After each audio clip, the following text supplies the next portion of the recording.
My name is Ukraine, and I lived at home with Russia and Belarus. Both of them are my brother and younger sister. Russia is the oldest and sibling, and he just graduated at the Kildovian High School.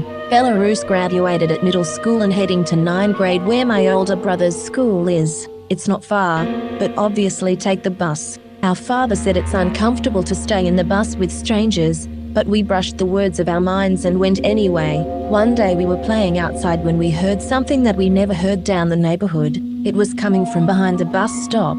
Russia told us to stay with him, but did not listen. I should have listened to my older brother because at the time me and my young sister Belarus went to check out what was going on. We barely moved if someone was around. We looked behind the bus stop and were speechless. There was a woman with a brown cloche hat with a red rose on it. My young sister didn't saw her face, but my eye was locked into her vision. She had bloody eyes with red lipstick. I didn't move for a moment, but my young sister Belarus went running back home while I was still not moving, until she spoken. It looked like she needed help. But before I said anything, she screamed like a crazy woman with a wide grin on her face. I couldn't move.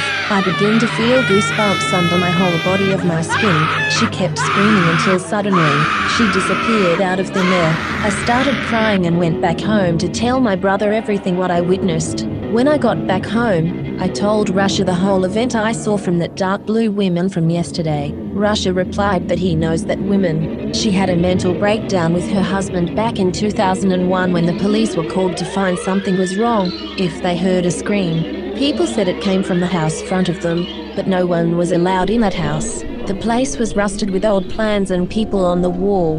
The police didn't find any evidence but to find the woman dead at the backyard. It looked like she was stabbed to death. Russia finally stopped his voice and looked to our faces. We were all silent. None of us knew where to speak, or why. But whoever the woman was, she still haunted the place at the backyard. I never took the bus stop ever again.